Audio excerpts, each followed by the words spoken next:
대선 후 특집으로 콜라보 코너를 마련했습니다. 네. 두 분 모두 저희 고정 출연진인데 오늘은 두 분이 한 자리에서 코너 제목은 소년, 소녀를 만나다. 소녀, 소녀를 후리다. 이렇게. 자, 정의당 노회찬 원내대표 나오셨습니다. 안녕하십니까? 안녕하십니까? 네. 바른정당 이혜훈 전 최고위원 나오셨습니다. 안녕하십니까? 네, 안녕하세요. 네. 저희가 이런 코너 제목을 정할 수밖에 없었던 게 대선 막바지에 두 당이 사귀는 거 아니야? 할 정도로 뭐 서로 상대 당에 대해서 호감을 막 표명하고 실제 심상정 후보는 바른정당을 찍어라 이런 얘기도 했죠. 아니요, 그건 찍으라고 하지는 않았고 그렇게까지 얘기할 수는 없죠. 그러니까 보수를 도저히 보수 지지층들은 네. 가짜 보수, 낡은 보수보다 새로운 보수로 몰아주는 게 맞다라는 얘기를 김종대 의원이 한 바가 있습니다. 한 바가 있고. 그러니까 도저히 보수이기를 포기 못하는 사람들을 향한 얘기죠. 네, 그렇습니다. 네. 자, 그러면 일단은 상대 당에 대한 칭찬부터 한번 해볼까요? 네. 자당에 대한 칭찬 말고. 아, 저부터요? 네. 저를 쳐다보시는 거 보니까 저부터 하라는 얘기네. 바른정당의 정의당 칭찬 한번 해볼까요? 아, 그동안 정의당이 참 어려운 길을 가신다라고는 생각했지만 막상 저희가 신생정당을 만들어서 100일 만에 대선을 해보니까 야, 정말 그동안 정의당이 얼마나 힘들었겠나. 저희가 뭐 절절히 하루에도 몇 번씩 그 생각을 했습니다. 사실은. 참 이 소신을 지키면서 우리 대한민국 정치에서 원칙대로 그 어떻게 보면 변절하거나 야합하지 않고 정치를 해온다는 게 이렇게 힘든 일이구나 많이 생각했고요. 그동안 이 수십 년간 이걸 지켜오신 정의당에 정말 존경을 표합니다. 그리고 사실 심상정 후보 본인만 놓고 봐도 참 훌륭한 후보입니다. 물론 우리 노회찬 우리 의원님도 사실 후보로 나오셨다면 정말 훌륭한 후보가 되셨을 뿐이지만. 화기애애한다. 이거 분위기가 많이. 자, 어쨌든. 아니, 예. 왜냐하면 제가 17대 때 예. 첫 국회의가 됐을 때 유승민 후보, 그다음에 유승민 의원이죠. 지금은 유승민 의원, 저 심상정 의원 셋 다 한 상임위에서 있었거든요. 재경이. 예, 기재위. 그땐 재경이죠. 예, 예, 재경이죠. 재경이 써 있었는데 그러니까 서로 이제 속속들이 다 보는 거잖아요. 속단 말로 실력을 보는 거죠. 본전을 다 보는 거죠. 예, 예. 왜냐하면 상임위 질문하고 그다음에 뭐 후속 질문하고 대화하는 거 보면은 아, 저 사람 소위 말하면 깜냥이 어느 정도 되는지 금방 나오죠. 그렇죠, 그렇죠. 예. 의원들끼리는 못 속여요. 아유, 예. 못 속여. 이렇게 네. 한 공장에 오래 다녀보면은 못 속이잖아요. 그렇죠. 예. 그래서 제가 재경회라는 공장에서 그 두 분, 그리고 두 분도 서로를 알아본 것 같아요. 그래서 우리 유 후보도 심 후보에 대해서 상당히 높이 평가하고, 그 다음에 또 심 후보도 유 후보에 대해서 그런 거 아닌가, 제가 그런 그건 일종에 물어볼게요. 여러 가지 느낌을 심 받았고. 후보는 유 후보에 대해서 절대 안 된다고 생각할 수도 있잖아요. 그리고 저도 두 후보가 참 인격적 완성도를 보나, 저는 대통령의 인성도 굉장히 중요하다고 생각하거든요. 그다음에 이제 두루두루 인간관계나 네트워크를 어떻게 형성해가고 원만하게 모든 것을 통합으로 가느냐 하는 것도 중요하고, 제일 중요한 소위 컨텐츠. 그 부분에 있어도 저는 정말 손색이 없는 분이다. 다만 우리랑 그 사실 정책적 노선이 좀 많이 다르고. 경제 정책은 뭐 크게 차이가 없는 것도 같아요. 네, 경제 정책은 많이 차이 없고요. 네. 약간 차이 있는 정도고, 그래서 이제 안보가 좀 차이가 있죠. 국방 안보 예. 쪽에서는 정반대에 서 있다고 볼 수도 있죠. 네. 자, 이 정도로 칭찬해 주셨고, 정의당에서 바른정당 한번 칭찬 한번 해볼까요? 네. 앞으로 싸울 테니까. 네, 어쨌든 뭐 우리 유승민 후보와 바른정당이 선전하신 데 대해서 뭐 아쉬움도 크겠지만은 저는 축하드릴 만한 일이라고 저는 보고요. 뭐 개인적으로는 유승민 후보와 그 17대 국회에 들어갔을 때부터 이렇게 나름대로 좀 좋은 인상을 갖는 일들이 있었고, 어느 날 제가 100분 토론에 뭐 최다 출연자인가 이렇게 돼가지고 네. 손석희 그 당시 앵커가 저한테 묻더라고요. 이제까지 출연한 토론 중에서 가장 기억에 남는 인상적인 토론이 뭐냐고 해서 제가 2004년에 예. 저하고 유승민, 유시민 3명이 한 토론했어요. 그래서 제가 그게 제일 환상이다. 이제 좋았다라고 얘기하니까 손석희 앵커가 자기도 그게 좋았다는. 나중에 내가 이빨들만 유시민 작가 만나서 보니까 유시민 작가도 이제 그걸 잘 기억하고 있더라고요. 저는 이번에 아주 중요한 어떤 첫걸음을 바른정당이 내딛었다고 생각됩니다. 뭐냐면 대선도 대선이지만은 사실 그 탄핵 이후의 사태에서 창당을 하지 않았습니까? 어찌 보면은 이제 괴멸해가는 낡은 보수를 이제 걷어내고 보수의 새로운 어떤 미래를 만들어 나가는 역할을 자임을 했기 때문에 이 어려운 선택을 했다고 사실 봅니다. 그리고 저는 이 바른정당의 어떤 시도가 성공하기를 정말 간절히 바랍니다. 왜냐하면 제대로 된 보수가 있어야 또 진보도 이제 있는 것이거든요. 뭐 어느 한쪽으로 다 독점할 수는 없는 것이기 때문에. 근데 이번에 이제 굉장히 중간에도 어려움을 겪었지만은 그때 제가 2%에서 제가 뉴스공장에서 작년에 전사해야 된다고 얘기한 게 뭐 죽으라는 얘기라기보다는 사적 필생. 죽을 각오면 살 수 있다라는 그 뜻으로 이제 드린 말씀이었는데 그렇게 어느 정도 좀 된 게 아닌가 그런 점에서 오히려 선거 후에 더 꿋꿋하게 나아가시기를 간절히 기원합니다. 네, 저희들 꼭 그대로 하겠습니다. 예. 자, 화기애애한 시간 여기로 끝내고 하고요.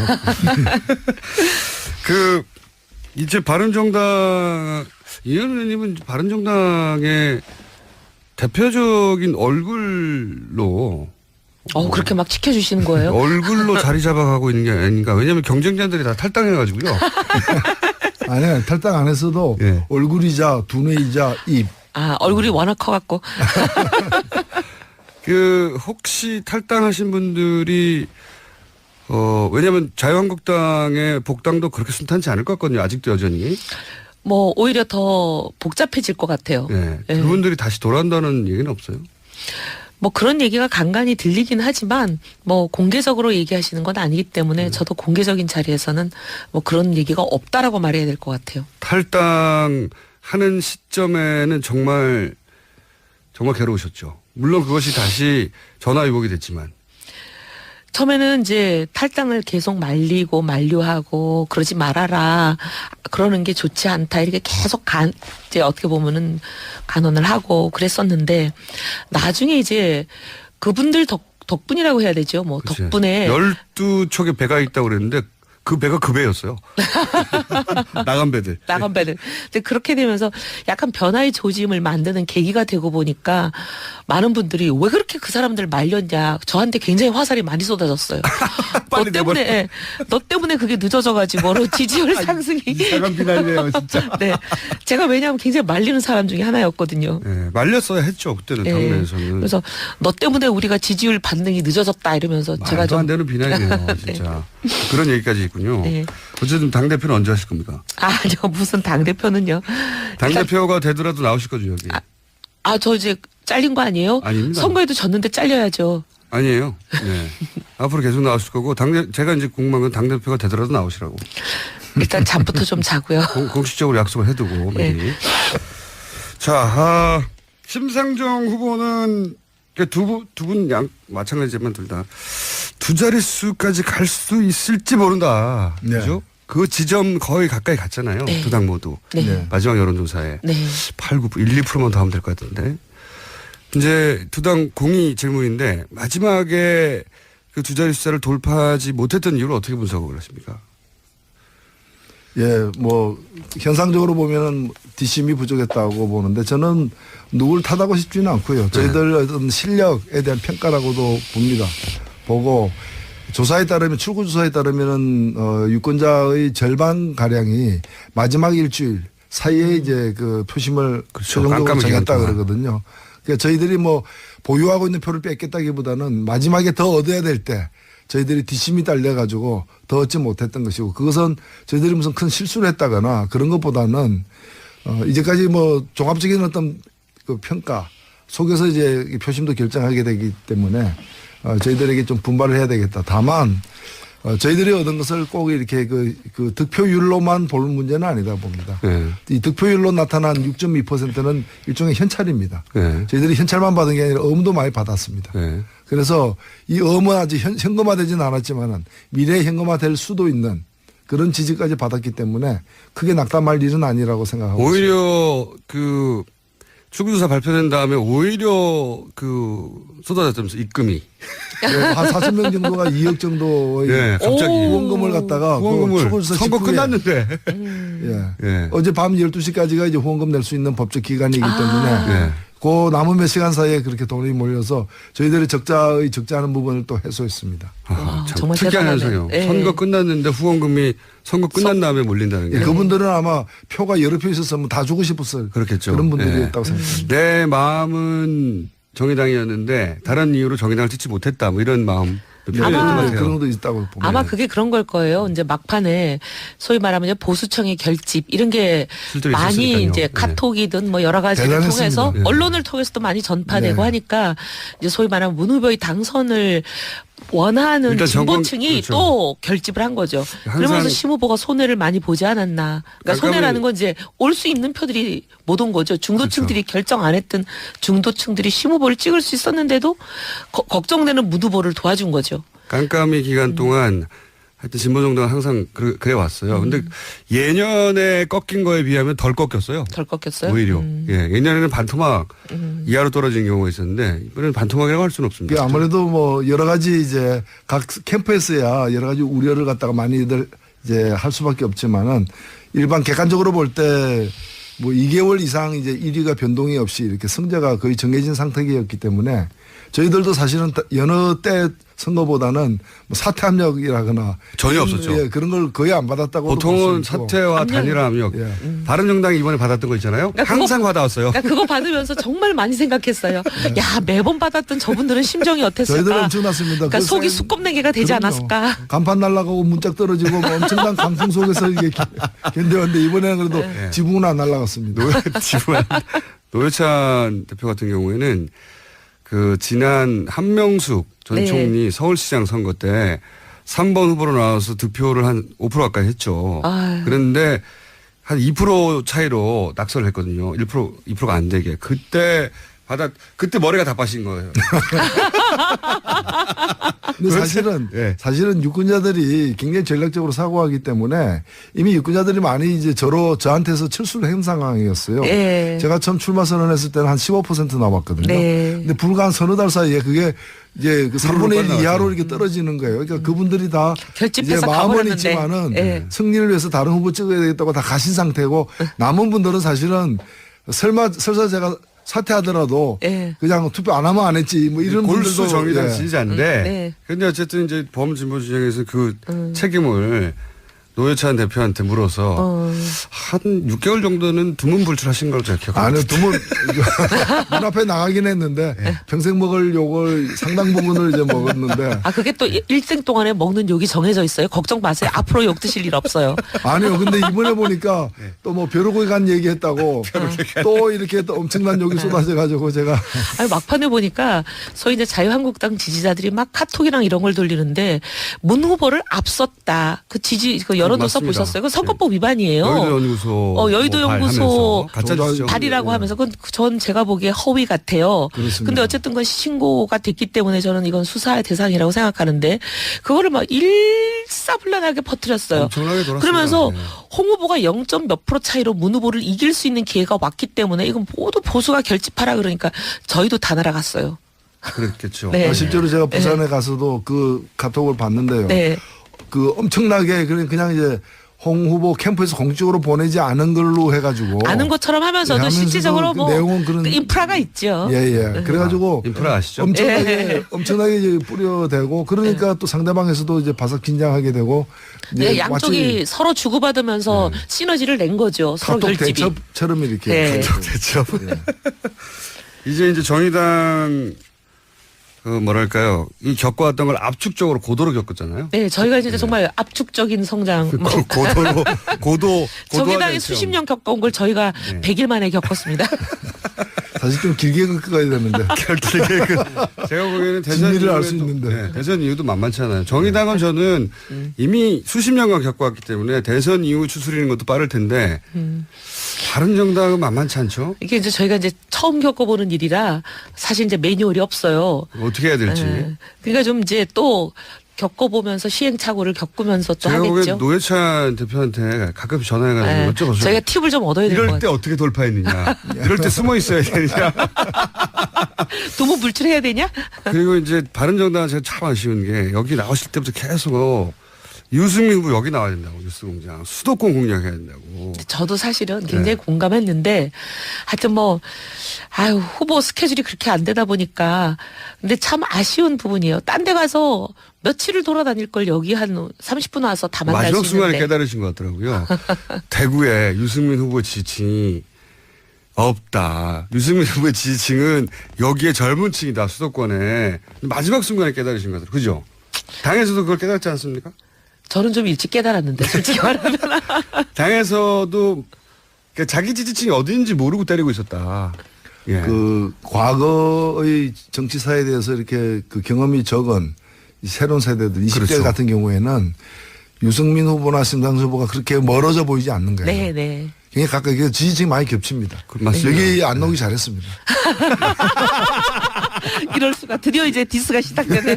드디어 공격이 막 들어오네요. 수도권 20, 30대. 20, 30대도 보수층이 있거든요. 네, 분명히. 그럼요. 예. 그러니까 바른정당이 자유한국당, 새누리당 그 이전 시절부터 쭉 해왔던 보수층의 공약 기법 그것에 매달리다 보니 다른 곳에 가서 때리고 있었다고요. 자기 사실은 이제 선거 후반에 이제 제가 일정 담당하는 일종의 보좌관 역할을 했는데요. 처음에는 이제 자꾸 이제 대구 경북으로 모든 일정을 자꾸 그러니까요. 몰아가는 거예요. 근데 아무리 아니라고 얘기를 해도 잘 그게 안 먹혔는데 나중에는 아예 그냥 제가 욕먹을 각오를 하고 거의 대학가 순례를 잡았습니다. 근데 너무 놀라운 거는 사실 이제 새누리당 있었을 때는 뭐 한나라당 시절도 그랬지만 소위 동원 인력이라는 게 있어요.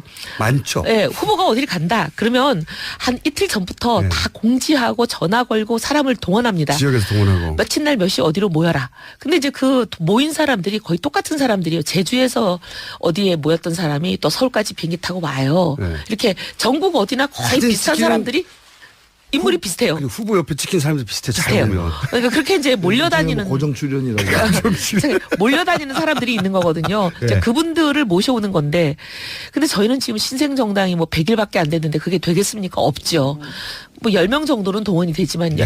정도. 근데 이제 그러다 보니까 그냥 대학가를 잡는데 고대, 한양대 등등 대학가를 잡으면 그냥 온라인에 우리가 어디 한양대 뭐 이번 한양대 지하철역 2번 출구 이렇게 적어 놓으면 구름같이 몰려오는 거예요. 젊은 그걸 왜 모르고 보수들이. 제가 그렇게 네. 말씀드렸는데. 그 심상정 후보가 5차 토론 이후에 사실은 지지율 상승세가 이렇게 멈칫멈칫했어요. 맞아요. 특히 네. 이제 20대에서 많이 늘어나다가 그것이 멈칫한 게 네. 실은 그 부분이 많이 유승민 후보로 간 겁니다. 그 맞습니다. 예, 그래서 지금 말씀을 들어보니까 누가 이 이웃 상권을 침해했는데 골목 상권. 이제 근데 재벌이 침공하면 문제가 있지만 네. 골목 상권끼리의 경쟁은 상권끼리. 뭐 아름다운 겁니다.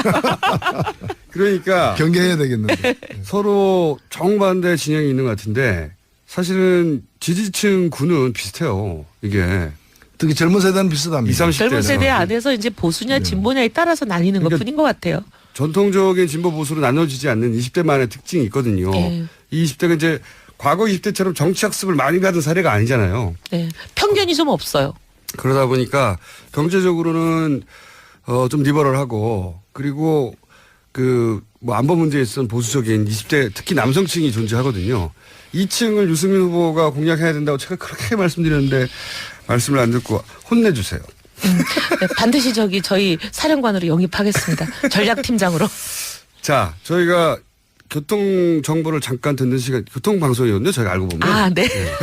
아니, 그래서 잠깐 듣고 다시 돌아와서 두 분과 이야기를 이어가겠습니다.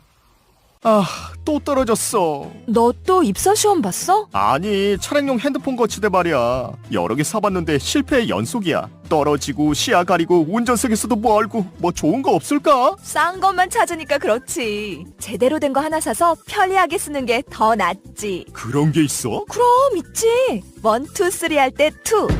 힘 세다 할 때 힘. 2 힘. 투 힘? 2배로 힘이 세다는 건가? 네이버 검색창에 2 힘을 검색해 보세요. 제가 생각하는 이상적인 사회는 모두가 먹는 것, 입는 것 이런 걱정 좀 안 하고 더럽고 안 입고 온 꼬라지 좀 안 보고 그래서 하루하루가 좀 신명나게 이어지는 그런 세상이라고 생각을 합니다. 사람 사는 세상을 위해 정치를 시작한 노무현. 그는 우리 곁에 없지만 그의 꿈은 영원합니다. 노무현 재단은 사람 사는 세상을 위하여 노무현의 가치와 철학을 전합니다. 노무현 재단의 후원 회원이 되어주세요. 1688-0523. 자, 콜라보 소녀를 만나다. 소녀를 후리다. 콜라보. 잘 아시는 이미 저희 방송을 들으시는 분들은 노예찬, 이혜훈 두 의원 나오셨는데, 이제는 이제 다른 당.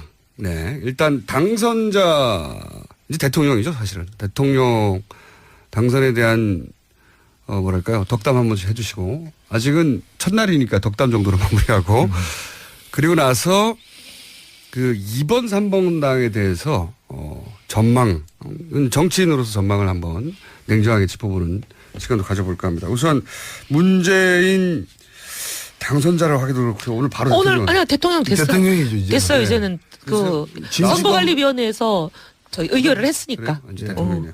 제가 문재인 대통령에 대한 어떤 덕담 혹은 당부 잠깐 해주시고 예. 저는 뭐 어떻게 보면 이제 반대 진영에 있는 사람이지만 어쨌든 이렇게 압도적인 표차로 당선된 대한민국의 대통령이니만큼 축하드리고요. 그리고 꼭 좀 해주셨으면 하는 게 지금 나라가 갈래갈래 찢어졌잖아요. 예, 꼭 예. 통합해 주시길 바랍니다.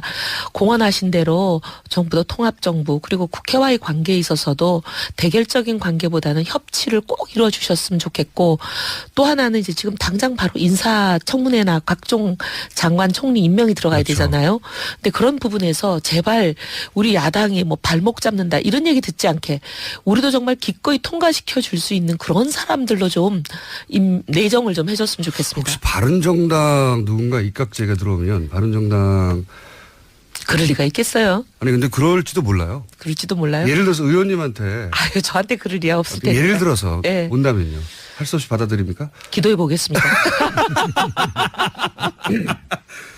자, 노회찬 대표의 네, 그러면 뭐 진심으로 축하드리고요. 제가 그 다른 코너에서 우리 김호준 총수에게 말씀드린 것처럼 역대 가장 큰 표차로 당선된 사람이 MB였는데 네. 그 530만 표 기록을 넘길 것이라고 했는데 예언하셨죠. 예. 557만 표로서 예. 제가 그래도 하나 알아맞춘 셈이 됐는데 저는 그 힘으로 어느 때보다도 저는 힘든 국면을 맞이할 거라고 보여집니다. 예.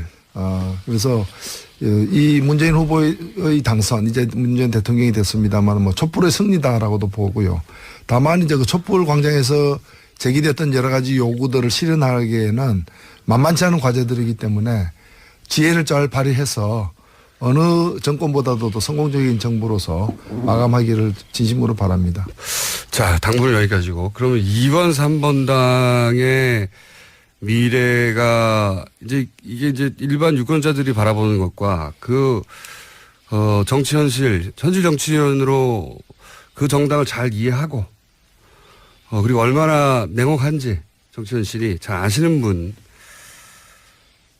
뭐 으로서 한번 2번 당에 대해서 이번 당을 앞으로 정말 누구보다 속속들이 아는 사람으로서 네, 저부터 어떻게 될지 시작할까요? 앞으로. 예. 예.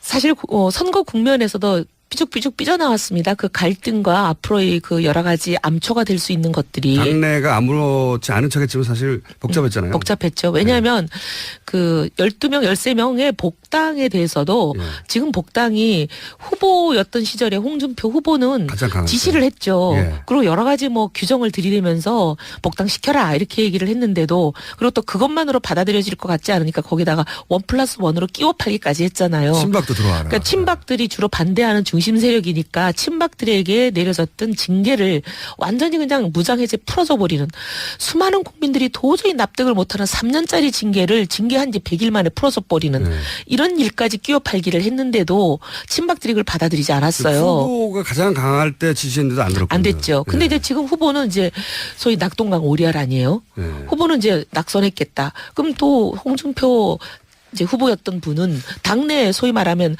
박근혜 대통령이나 역대 다른 후보가 가지고 있던 어마어마하고 탄탄한 콘크리트 같은 지지 세력 기반이 있느냐 당내 없는 분이에요. 게다가 개파도 없죠. 예, 개파도 없고 그리고 주로 그분은 이렇게 보병을 갖고 계시는 분이 아니라 그냥 공중전으로 혼자 때리는 분이어가지고 개인기로. 없어요. 예. 근데 이제 그 막강한 친박들 거의 콘크리트처럼 이 완전히 그 진지를 구축하고 있는 그 친박들의 협공을 받아낼 가능성이 저는 매우 희박하다고 봅니다. 당권 장악을 언론에서는 얘기하지만 그거 어려울 것이다. 어려울 것으로 봅니다. 예. 그러면은 홍준표 후보는 일회성 얼굴마담으로 쓰이고 벌어질 수도 있다. 저는 그럴 가능성이 상당히 높다고 봐요. 그러면 왜- 최종적으로 왜냐면 예. 그 저기 선거 때 보세요. 정우택 원내대표라는 분이 후보와 원내대표와의 소위 그 힘과 지위의 차이라는 건 하늘과 땅인데도 네. 후보가 지시했다는데 바로 그냥 방송에 안 한다고. 나와가지고 규정을 어겼다 이렇게 얘기하면서 말도 안 되는 소리 하지 말라는 투로 얘기하잖아요. 실제로 그랬죠. 예. 예. 그러니까 그게 여러 가지 이제 소위 당내 역학관계를 보여주는 거거든요. 후보의 위상, 지위 이런 거. 그러면 자유한국당의 당권 경쟁은 결국 누구의 승리로? 뭐 어쨌든 간에 누구의 승리도 되는지 간에 굉장한 원심력이 작용하고 뭐 아주 심하게 얘기하면 공중분해의 가능성도 배제할 수는 없다. 오히려 자유한국당의 쪽에서 바른정당으로 오는 사람들이 있을 수 있을까요? 저는 그럴 수도 있다고 봅니다. 뭐 많은 분들이 바른정당이 이제 뭉개져가지고 자유한국당이 흡수될 거라고 생각하는데 자유한국당의 계보의 그 세력균형으로 보거나 혹은 홍준표 후보의 장악력이나 어쨌든 한쪽이 승리하면 나머지 한쪽이 있기가 어려운 당이 자유한국당이거든요. 그 내부는. 그래서 소위 통합이라든지 이런 게 잘 안 되고 하여튼 한 계파가 승리하면 완전 나머지 계파는 숙청이에요. 자유한국당의 특징상. 네. 그러면 그분들이 있기 어려울 거예요. 거꾸로 자유한국당을 떠나서 바른당으로 오를 가능성도 배제할 수는 없다. 저는 그렇게 봅니다. 물론 바른정당의 이제 얼굴마담 정치인으로 급부상하신 대표급으로 급부상하신 이현 의원의 바람이 섞여 있긴 하겠지만 언론이 생각하는 만큼 후보가 당장을 쉽게 할 수는 없다. 저는 여기는 동의합니다. 예. 홍준표 후보가 계보도 없고요. 따르는 국회의원이라고 해봐야 한두 손 꼽을까 정도거든요. 네, 예. 국회의원도 아니고 이제 가장 그 핵심 직계로 알려져 있는 엘모 전 의원도 지금 전 의원이 전 의원이죠. 현 의원이 아니거든요. 그리고 이제 핵심 인물들이라고 해봐야 다 지금 도지사 할 때 네. 예, 그때 같이 했던 분들인데 그분들은 도저히 못 껴있거든요. 예. 자, 그런 전망. 자, 그러면 3번 국민의당에 대한 전망은 노회찬 대표한테 한번 들어보겠습니다. 어떻게 보십니까? 냉정하게 보시면. 우리 예. 이번에 대해서도 하실 말씀이 좀 있으실 것 같아요. 예, 저는 뭐 잠깐만 간단하게 말씀드리면은 아마 이제 그 우리 오케이 목장의 결투라고 이 영화가 있는데 자유한국당이 뭐 20 지금 6% 예. 이렇게 얻으면서 실망하는 분들도 걱정하는 분들도 많은데 견고한 보수층의 어떤 지금 상태를 보여주기도 하지만 제가 볼 때는 홍 후보가 저렇게 그 표를 많이 얻은 것은 홍 후보 자신과 네. 또 이 자유한국당에 대한 뭐 최대 형벌이 아닌가. 최대 형벌. 왜냐하면 거꾸로 형벌이다. 예, 이게 앞으로 뭐 그 집단 난투국처럼 그 당에서 끊임없는 아마 이제까지 본 것은 아무것도 아니다. 이제 막장의 어떤 진술을 보여주겠다. 뭐 이렇게 앞으로 보여질 그 눈에 뻔한 거고요. 네. 국민의당 같은 경우에는 뭐 제가 다른 당을 갖다가 함부로 언급하기 힘듭니다만은 이번 득표 결과가 당이 과연 온전히 유지될 것인가에 대한 그런 걱정을 내외에 불러일으키는 것 같고요. 네. 특히 호남에서의 참패가 호남의 기반을 둔 그 당내 정치인들 지역구는 거의 다 호남이거든요. 맞습니다. 김성식 의원 하나 말고는 다 그런 거 아닌가요? 다 그렇습니다. 예. 예, 그래서 굉장히 많이 흔들리게 되지 않을까. 이게 사실은 그 이질적인 게 마치 자갈과 모래가 섞인 건데 그걸 이제까지 단단하게 만들어준 건 시멘트의 역할이었는데 시멘트가 이번에 사실은 뭐 그렇게 크게 패배하면서 빠져나가면서 네. 모래하고 그 자갈만 남으면은 모래만 있는 것보다도 못하잖아요. 그 계속해서 흔들리게 되니까. 어쩜 저런 비유들이 생각나는지 말이죠. 네. 아니 뭐 자연과학에 대한 어떤 약간의 지식만 있으니까. 아, 저는 현장의 경험인 줄 알았는데 자연과학이에요. 자연 현상이기 때문에. 아, 노동 현장에서. 네, 저는 노동 현장에서 현장 경험인 줄 알았는데 아, 이게 이론이시구나. 예. 국민의당도 어렵겠죠. 자유한국당은 그나마 텃밭을 지켰는데, 예. 그게 좋은 의미로든 나쁜 의미로든 지켰는데, 국민의당은 이제 텃밭이라고 하는 곳에서, 무너졌으니까요. 예. 명분 싸움에서도, 예. 안철수 후보도 참 큰 곤욕에 치를 가능성이 높습니다. 이제 안 후보 입장에서는 사실 21% 정도 되는 지지율이기 때문에 어떻게 보면 참 미래가 암울하죠. 그래서 제가 걱정되는 것은 네. 그런 이제 난장판이 될 자유한국당도 그렇고 또는 이제 당이 이제 기반이 흔들리는 이제 국민의당도 그렇고 이것을 내부적으로 풀다가 잘 안 풀릴 수밖에 없는 상황에서 오히려 이것을 갖다가 이제 떼쓰는 정치식으로 해가지고 왜냐하면은 지금 이 민주당 하나 가지고 하나만 혼자의 힘만 가지고 그쵸. 전국을 이렇게 헤쳐나가기가 특히 국회 안에서 힘들지 않습니까? 네. 그렇게 되면은 자신들의 어떤 내부적 위기를 갖다가 그런 그 전국의 큰 관계 속에서 풀기 위해서 적을 바깥에 예. 하는. 북한 같은 예, 전략이네요. 뭘 안 해주면 뭘 안 한다는 식으로 네. 해가지고 네. 그래서 사사건건을 이렇게 발목을 잡는 오히려 더 소위 그런 벼랑 역할을 끝 할 전술이네. 가능성도 굉장히 높아집니다. 맞습니다. 존재감을 드러내기 위해서. 그리고 주로 이제 그 선명성을 극대화하기 위해서 당내 전투에서 이기려면 외부 전쟁에서 굉장히 선명하게 보여야 되니까 그런 전법을 많이 쓰잖아요. 네, 그럴 가능성이 매우 예. 높다는 거죠.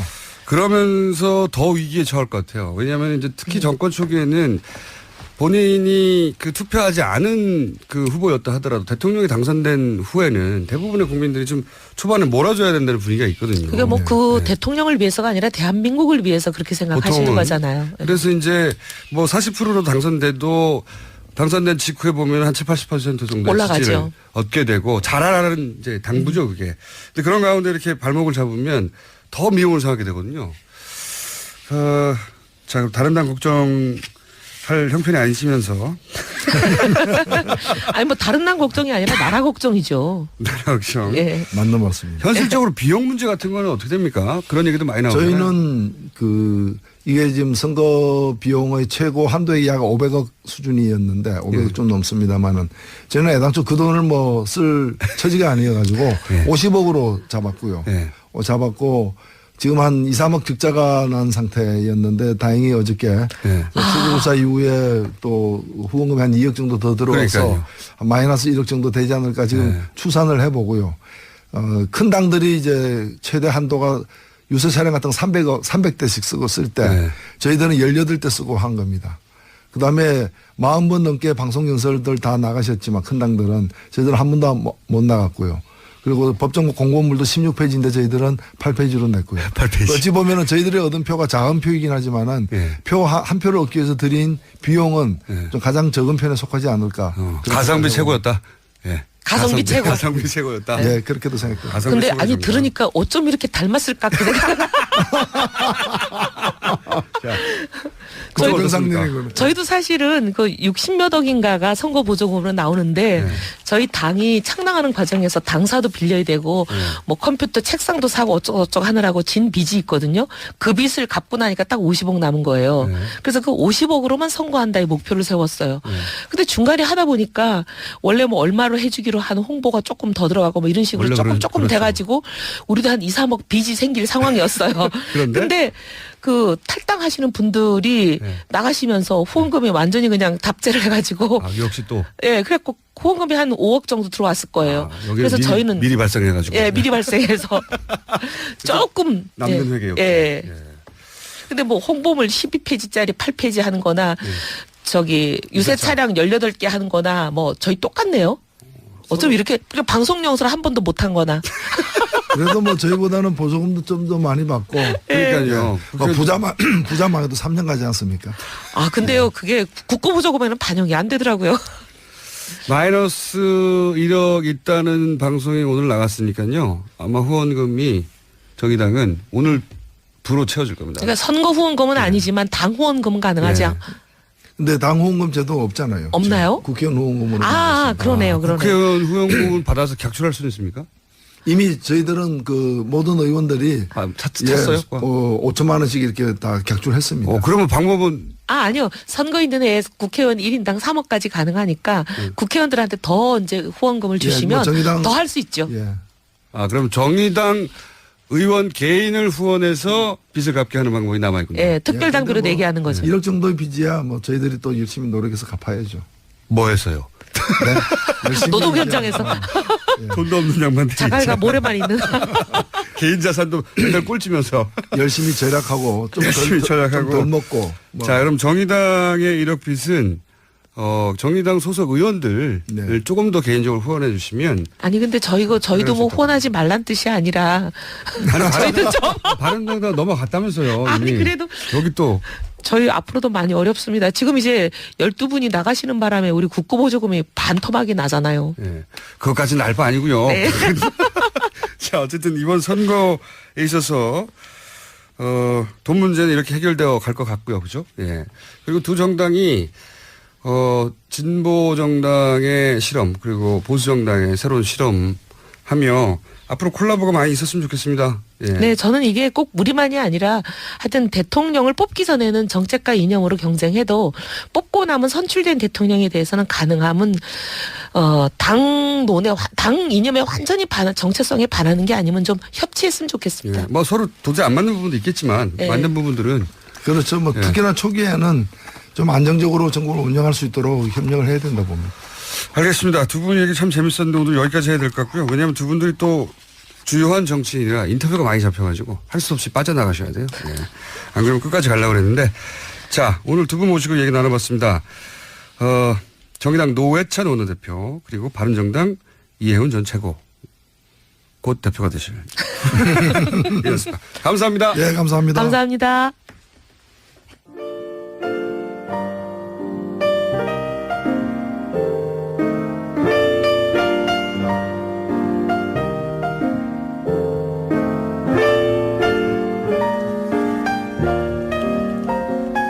자, 역시 대선 다음 날이라 오늘은 문자가 많이 쏟아졌네요. 자, 제가 이제 문자 소개 굉장히 인색한데, 네, 문자 보내지 말라고 하기도 하고, 그리고 이제 문자를 어느 번호로 보내야 하냐고 묻는 분들도 있는데, 그냥 검색해보라고 합니다, 저는. 알아서. 오늘 좀 문자를 많이 읽어드릴게요. 네. 자, 대선 때까지 수고해주신 공장장님께 청취자들이 고기를 사드리고 있습니다. 네. 저는 고기는 무조건 받습니다. 네. 네. 부위를 가리지 않고요. 종을 가리지 않습니다. 네.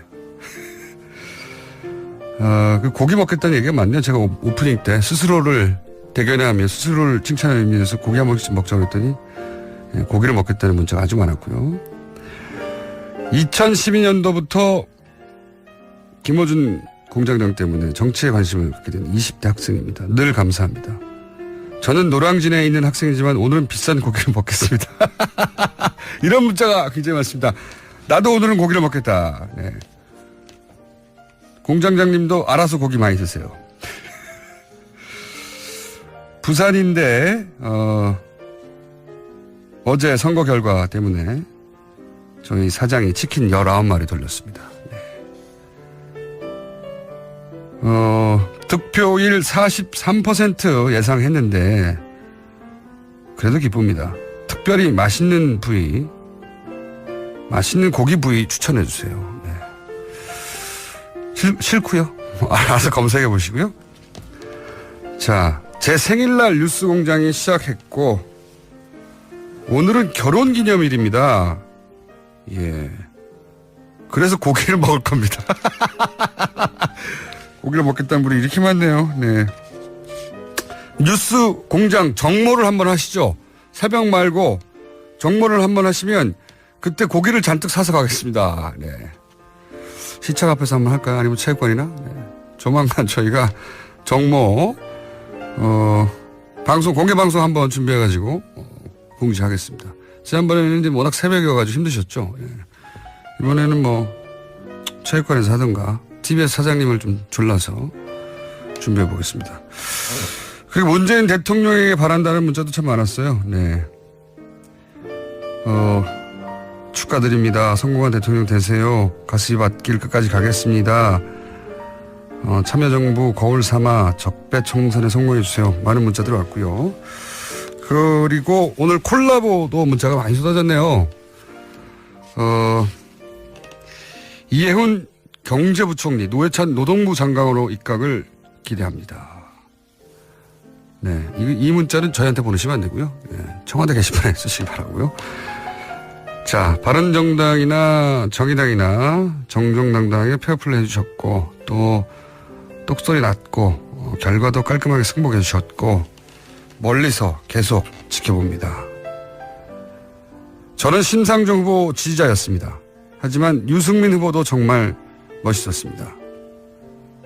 개인적으로 인정하는 기자회견 할 때 심상정 후보 지지자로서 감정이입이 돼서 유승민 후보의 이야기에 눈물 날 뻔했습니다. 저에게 투표권이 2장 있다면 2당 모두에게 드리고 싶네요. 선거는 끝이 났지만 이제 시작이라고 생각하시고 파이팅 하십시오.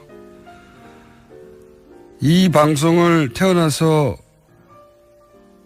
처음 듣습니다. 이럴 수는 없는 거죠. 이경 태어나서 처음 듣습니다. 정치인들 이야기에 정말 귀가 즐겁네요. 60대 중반의 여성입니다. 아, 이분이 실수로 채널을 돌리다가 저희 방송을 처음 들으신 분인가 봅니다. 큰일 났네요. 채널을 돌아갈 수가 없어요, 이제. 다른 채널은 지워보십시오. 지워버리시고. 자, 두 당 때문에 대선 결과를 보면서 가슴이 아팠습니다. 하지만 국민들은 기억합니다. 네. 두 정당의 의원님들도 지금의 굳은 마음을 잊지 마시고 국론 보고 가십시오. 쉽지는 않고요. 저희들 어떤 실력에 대한 평가라고도 봅니다. 보고 조사에 따르면 출구 조사에 따르면은 유권자의 절반 가량이 마지막 일주일 사이에 이제 그 표심을 그렇죠. 최종적으로 깜깜한 정했다 기간 동안. 그러거든요. 그러니까 저희들이 뭐 보유하고 있는 표를 뺏겠다기보다는 마지막에 더 얻어야 될 때 저희들이 뒷심이 딸려가지고 더 얻지 못했던 것이고 그것은 저희들이 무슨 큰 실수를 했다거나 그런 것보다는 이제까지 뭐 종합적인 어떤 그 평가 속에서 이제 표심도 결정하게 되기 때문에 저희들에게 좀 분발을 해야 되겠다. 다만 저희들이 얻은 것을 꼭 이렇게 그 득표율로만 볼 문제는 아니다 봅니다. 네. 이 득표율로 나타난 6.2%는 일종의 현찰입니다. 네. 저희들이 현찰만 받은 게 아니라 어음도 많이 받았습니다. 네. 그래서 이 어음은 아직 현금화되지는 않았지만은 미래에 현금화될 수도 있는 그런 지지까지 받았기 때문에 크게 낙담할 일은 아니라고 생각하고 있습니다. 오히려 그 출구조사 발표된 다음에 오히려 쏟아졌다면서 입금이. 네, 한 4,000명 정도가 2억 정도의 네, 갑자기. 후원금을 갖다가 후원금을 출구조사 선거 직후에 끝났는데. 예. 예. 어젯밤 12시까지가 이제 후원금 낼 수 있는 법적 기간이기 때문에 네. 그 남은 몇 시간 사이에 그렇게 돈이 몰려서 저희들이 적자하는 부분을 또 해소했습니다. 아, 참 정말 특이한 대단하네. 현상이요. 예. 선거 끝났는데 후원금이 선거 끝난 다음에 몰린다는 게. 예, 그분들은 아마 표가 여러 표 있었으면 다 주고 싶었을 그렇겠죠. 그런 분들이었다고 예. 생각합니다. 내 마음은 정의당이었는데 다른 이유로 정의당을 찍지 못했다. 뭐 이런 마음. 표현했던 것 아마 같아요. 그런 것도 있다고 봅니다. 아마 그게 그런 걸 거예요. 이제 막판에 소위 말하면 이제 보수청의 결집 이런 게 실제로 많이 있었으니까요. 이제 네. 카톡이든 뭐 여러 가지를 대단했습니다. 통해서 네. 언론을 통해서도 많이 전파되고 네. 하니까 이제 소위 말하면 문 후보의 당선을 원하는 일단 진보층이 그렇죠. 또 결집을 한 거죠. 항상 그러면서 심 후보가 손해를 많이 보지 않았나. 그러니까 손해라는 건 이제 올 수 있는 표들이 못 온 거죠. 중도층들이 그렇죠. 결정 안 했던 중도층들이 심 후보를 찍을 수 있었는데도 걱정되는 문 후보를 도와준 거죠. 깜깜이 기간 동안 하여튼 진보정당은 항상 그래 왔어요. 근데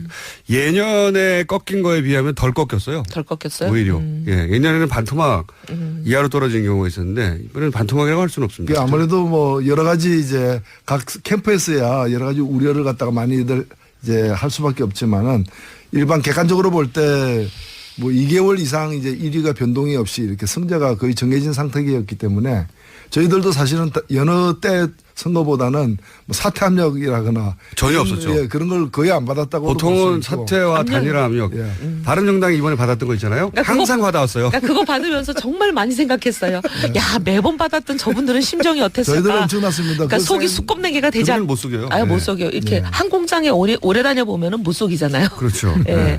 그러면서 제가 재경회라는 공장에서 그 두 분, 그리고 두 분도 서로를 알아본 것 같아요. 그래서 우리 유 후보도 심 후보에 대해서 상당히 높이 평가하고, 그 다음에 또 심 후보도 유 후보에 대해서 그런 거 아닌가, 제가 그런 그건 일종에 물어볼게요. 여러 가지 느낌을 심 받았고. 후보는 유 후보에 대해서 절대 안 된다고 생각할 수도 있잖아요. 그리고 저도 두 후보가 참 인격적 완성도를 보나, 저는 대통령의 인성도 굉장히 중요하다고 생각하거든요. 그 다음에 이제 두루두루 인간관계란 네트워크를 어떻게 형성해가고 원만하게 모든 것을 통합으로 가느냐 하는 것도 중요하고, 제일 중요한 소위 컨텐츠. 그 부분에 있어도 저는 정말 손색이 없는 분이다.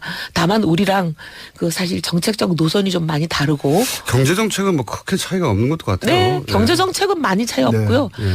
약간 차이 있는 정도고, 그래서 이제 안보가 좀 차이가 네, 있죠. 국방안보 예. 쪽에서는 정반대에 서 있다고 볼 수도 있죠. 예. 네. 자, 이 정도로 칭찬해 주셨고, 정의당에서 바른정당 한번 칭찬 한번 해볼까요? 예. 앞으로 싸울 테니까. 네, 어쨌든 뭐 우리 유승민 후보와 바른정당이 선전하신 데 대해서 뭐 아쉬움도 크겠지만은 저는 축하드릴 만한 일이라고 저는 보고요. 뭐 개인적으로는 유승민 후보와 그 17대 국회에 들어갔을 때부터 이렇게 나름대로 좀 좋은 인상을 갖는 일들이 있었고, 어느 날 제가 100분 토론에 뭐 최다 출연자인가 이렇게 돼가지고 네. 손석희 그 당시 앵커가 저한테 묻더라고요. 이제까지 출연한 토론 중에서 가장 기억에 남는 인상적인 토론이 뭐냐고 해서 제가 2004년에 예. 저하고 유승민, 유시민 3명이 한 토론했어요.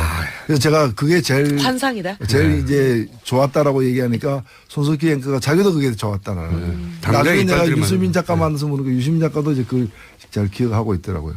저는 이번에 아주 중요한 어떤 첫걸음을 바른정당이 내딛었다고 생각됩니다. 뭐냐면 대선도 대선이지만은 사실 탄핵 이후의 사태에서 창당을 하지 않았습니까? 어찌 보면은 이제 괴멸해가는 낡은 보수를 이제 걷어내고 보수의 새로운 어떤 미래를 만들어 나가는 역할을 자임을 했기 때문에 이게 어려운 선택을 했다고 사실 봅니다. 그리고 저는 이 바른정당의 어떤 시도가 성공하기를 정말 간절히 바랍니다. 왜냐하면 제대로 된 보수가 있어야 또 진보도 이제 있는 것이거든요. 뭐 어느 한쪽으로 다 독점할 수는 없는 것이기 때문에. 근데 이번에 이제 굉장히 중간에도 어려움을 겪었지만은 그때 제가 2%에서 제가 뉴스공장에서 작년에 전사해야 된다고 얘기한 게 뭐 죽으라는 얘기하기보다는 사적 필생.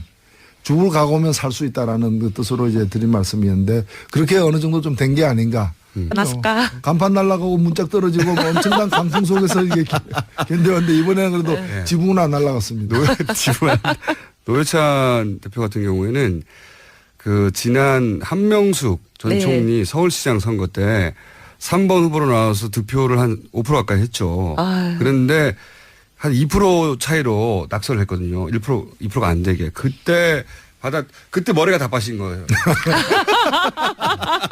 근데 사실은 유권자들이 굉장히 전략적으로 사고하기 때문에 이미 유권자들이 많이 이제 저한테서 철수를 한 상황이었어요. 네. 제가 처음 출마 선언했을 때는 한 15% 남았거든요. 네. 근데 불과 한 서너 달 사이에 그게 이제 3분의 1 이하로 이렇게 떨어지는 거예요. 그러니까 그분들이 다 이제 결집해서 마음은 가버렸는데. 있지만은 네. 승리를 위해서 다른 후보 찍어야 되겠다고 다 가신 상태고 남은 분들은 사실은 설사 제가 사퇴하더라도 네. 그냥 투표 안 하면 안 했지 뭐 이런 골수 분들도 정의당 예. 지지자인데 네. 근데 어쨌든 이제 범진보 진영에서 그 책임을 노회찬 대표한테 물어서 한 6개월 정도는 두문불출하신 걸로 제가 기억합니다. 아니 두문 눈앞에 나가긴 했는데 평생 먹을 욕을 상당 부분을 이제 먹었는데 그게 또 일생 동안에 먹는 욕이 정해져 있어요. 걱정 마세요. 앞으로 욕 드실 일 없어요. 아니요. 근데 이번에 보니까 또 뭐 벼룩을 간 얘기했다고 또 이렇게 또 엄청난 욕이 쏟아져 가지고 제가 막판에 보니까 소위 이제 자유한국당 지지자들이 막 카톡이랑 이런 걸 돌리는데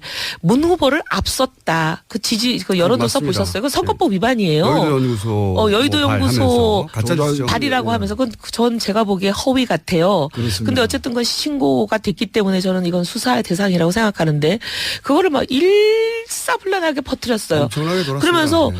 홍 후보가 0점 몇 프로 차이로 문 후보를 이길 수 있는 기회가 왔기 때문에 이건 모두 보수가 결집하라 그러니까 저희도 다 날아갔어요. 그랬겠죠. 네. 실제로 제가 부산에 가서도 그 카톡을 봤는데요. 네.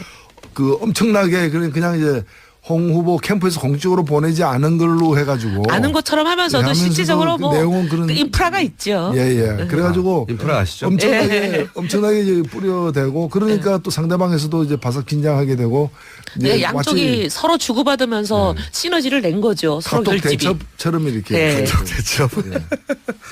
이제 정의당 뭐랄까요, 이 겪어왔던 걸 압축적으로 고도로 겪었잖아요. 네, 저희가 이제 정말 압축적인 성장. 고도. 정의당이 수십 년 겪어온 걸 저희가 100일 만에 겪었습니다. 사실 좀 길게 겪어야 되는데 제가 보기에는 대선 진리를 알 이후에도, 수 있는데. 네, 대선 이후도 만만치 않아요. 정의당은 저는 이미 수십 년간 겪어왔기 때문에 대선 이후 추스리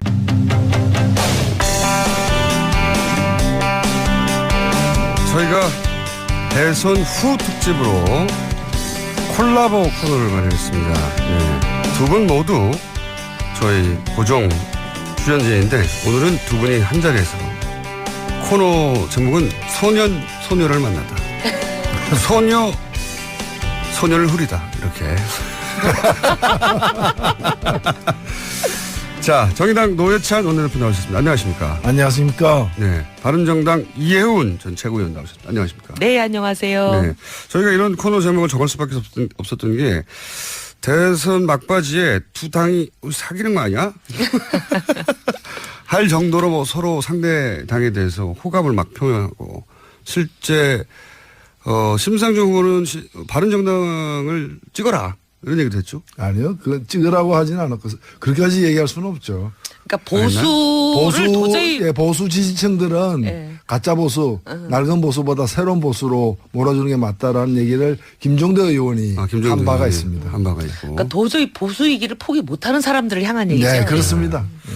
자, 그러면 일단은 상대 당에 대한 칭찬부터 한번 해볼까요? 네. 자당에 대한 칭찬 말고. 아, 저부터요? 네. 저를 쳐다보시는 거 보니까 저부터 하라는 얘기네. 바른정당의 정의당 칭찬 한번 해볼까요? 아, 그동안 정의당이 참 어려운 길을 가신다라고는 생각했지만 막상 저희가 신생정당을 만들어서 100일 만에 대선을 해보니까 야, 정말 그동안 정의당이 얼마나 힘들었겠나. 저희가 뭐 절절히 하루에도 몇 번씩 그 생각을 했습니다, 사실은. 참 이 소신을 지키면서 우리 대한민국 정치에서 원칙대로 그 어떻게 보면 변절하거나 야합하지 않고 정치를 해온다는 게 이렇게 힘든 일이구나 많이 생각했고요. 그동안 이 수십 년간 이걸 지켜오신 정의당에 정말 존경을 표합니다. 그리고 사실 심상정 후보 본인만 놓고 봐도 참 훌륭한 후보입니다. 물론 우리 노회찬 우리 의원님도 사실 후보로 나오셨다면 정말 훌륭한 후보가 되셨을 너무 뿐이지만. 화기애애한다. 이거 분위기가 많이. 자, 어쨌든. 아니 예. 왜냐하면 제가 17대 때 예. 첫 국회의가 됐을 때 유승민 후보 그다음에 유승민 의원이죠 지금은 유승민 의원 저 심상정 의원 셋 다 한 상임위에서 있었거든요. 재경이. 예, 기재위 그땐 재경이죠. 예, 예, 재경이죠. 재경이 써 있었는데 그러니까 서로 이제 속속들이 다 보는 거잖아요. 속단 말로 실력을 보는 거죠. 본전을 다 보는 거죠. 네, 네. 왜냐하면 상임위 질문하고 그다음에 뭐 후속 질문하고 대화하는 거 보면은 아 저 사람 소위 말하면 깜냥이 어느 정도 되는지 금방 나오죠. 그렇죠, 그렇죠. 예. 의원들끼리 그런 점에서 오히려 선거 후에 더 꿋꿋하게 나아가시기를 간절히 기원합니다. 네, 저희들 꼭 그대로 하겠습니다. 예. 자, 화기애애한 시간 여기로 끝내고 하고요. 이제 바른정당, 이현 의원님은 바른정당의 대표적인 얼굴로. 그렇게 막 지켜주시는 거예요? 얼굴로 자리 잡아가고 있는 게 아닌가. 왜냐하면 경쟁자들이 다 탈당해가지고요. 아니 탈당 안 했어도 예. 얼굴이자 두뇌이자 입. 아, 얼굴이 워낙 커갖고. 혹시 탈당하신 분들이, 왜냐면 자유한국당의 복당도 그렇게 순탄치 않을 것 같거든요. 아직도 여전히. 뭐, 오히려 더 복잡해질 것 같아요. 네. 예. 그분들이 다시 돌아온다는 얘기는 없어요. 뭐 그런 얘기가 간간히 들리긴 하지만 뭐 공개적으로 얘기하시는 건 아니기 때문에 저도 공개적인 자리에서는 뭐 그런 얘기가 없다라고 말해야 될 것 같아요. 탈당하는 시점에는 정말 괴로우셨죠. 물론 그것이 다시 전화위복이 됐지만. 처음에는 이제 탈당을 계속 말리고 만류하고 그러지 말아라. 그러는 게 좋지 않다. 이렇게 계속 이제 어떻게 보면은 간언을 하고 그랬었는데 나중에 이제 그분들 덕분이라고 해야 되죠. 뭐 그치. 덕분에 12척의 배가 있다고 그랬는데 그 배가 그 배였어요. 나간 배들. 나간 배들. 근데 그렇게 되면서 약간 변화의 조짐을 만드는 계기가 되고 보니까 많은 분들이 왜 그렇게 그 사람들 말렸냐. 저한테 굉장히 화살이 많이 쏟아졌어요. 빨리 너 때문에 그게 늦어져가지고 지지율 상승이. 이상한 비난이네요, 진짜. 네. 제가 왜냐하면 굉장히 말리는 사람 중에 하나였거든요. 네, 말렸어야 했죠, 그때는 예. 당내에서는. 그래서 너 때문에 우리가 지지율 반등이 늦어졌다 이러면서 제가 말도 안 좀. 되는 비난이네요, 진짜. 그런 얘기까지 있군요. 네. 어쨌든 당대표는 언제 하실 겁니까? 저 무슨 당대표는요. 당대표가 되더라도 나오실 거죠, 여기. 저 이제 잘린 거 아니에요? 아닙니다. 선거에도 졌는데 잘려야죠. 아니에요. 네. 앞으로 계속 나오실 거고, 제가 이제 궁금한 건 당대표가 되더라도 나오시라고. 일단 잠부터 좀 자고요. 공식적으로 약속을 해두고, 미리.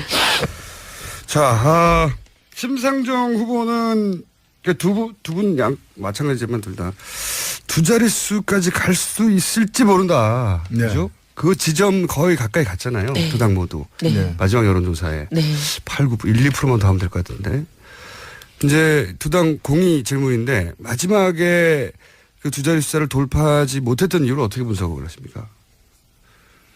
예, 뭐 현상적으로 보면은 뒷심이 부족했다고 보는데 저는 누굴 탓하고 싶지